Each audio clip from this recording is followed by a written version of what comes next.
Good morning and welcome to the studio here at African Utility Week. My name is Claire Falkvane and I'm the editor of Metering and Smart Energy International. With me this morning I have Benon Bena, who is the head of off-grid renewable energy for the Ugandan Rural Electrification Agency. Benon, thank you so much for joining me this morning. Thank you. Now, when we were talking a little bit earlier, you were giving me some insights into what Uganda's plans are with regards to rural electrification. And I was wondering if you could tell our audience what it is that your current electrification rate is in Uganda and what you anticipate or are aiming for in the future.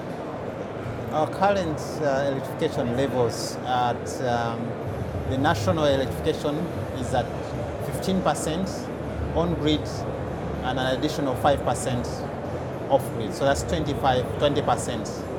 Our plan is to have 30% by 2020. The rural electrification rate is at around 7%, and our plan is to take it to 26% by 2022. Wow, that's a very ambitious target. Yep. So obviously your big focus is renewable energy, and I was wondering if you could talk to me about some of the challenges that you are experiencing with this drive to achieve such an aggressive target. I think our main challenge is our settlement patterns, which are mainly sparse, and that makes it more expensive to do grid extension. That's why we have to use a number of approaches. The grid extension to the major load centers. So mainly we have trading centers, we don't have traditional villages. And then we have mini grids, which are mainly powered by renewable solar, mainly solar, for the concentrated settlements that are far from the grid. And the majority of the other population which are scattered will be using solar home systems. The system that you are using, could you talk to us about how that system works, the costing thereof? I'm assuming finance is always a challenge. The financing is always a challenge. Mainly our financing comes from three sources. We have a budgetary allocation every year, but we also have a 5% levy on the sales from the generation to the transmission company, which comes the Rural Electrification Fund. And then we also have funding from our development partners, either grants or loans. So we have been, I think we have attracted fairly good funding, which we are using. And how closely do you work with the local utility when it comes to this rural electrification, or is this something that your agency handles by yourselves? So in Uganda we have first the main utility, which inherited the original government parastatal, and then we have also created another 13 utilities within the country. So our role is mainly to do the financing.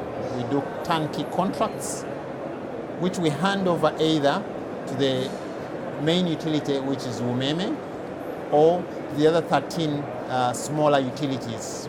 And then the 13 smaller utilities also support them so that they can be able to mature into big utilities and self-sustaining.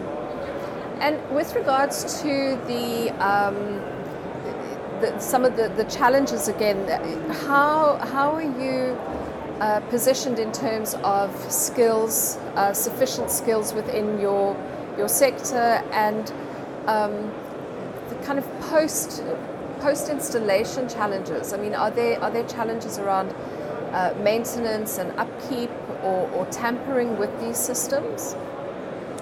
I think the challenge is not mainly in the skill set, because we have institutions that are training professionals, both at the graduate level, at the postgraduate level, and at the technician level. Mm-hmm. And we also have like in-service trainings institutions that are able to do that. I think the biggest challenge on the maintenance has been the vandalism of transformers, which is a big challenge of people trying to steal maybe the windings or the oil inside. Yeah. That's the biggest challenge that we have. Now the feel-good question. How have you seen communities transformed once they've had access to electricity? I think the transformation of communities is great once electricity comes in. On the business part is that they're able to start new businesses that they haven't thought about or they couldn't do at that time. Then on the social part of it, you are able to pump water, you have clean water, you are able run efficiently health services, education systems, you are able to have evening classes in addition to ICT in the schools. Also, you are able to you see the growth of the centers that you are putting.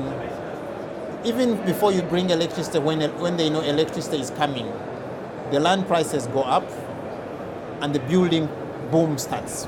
So in a period of like 2 years, the center is completely transformed. And have you found that bringing electricity in also attracts more people to specific regions?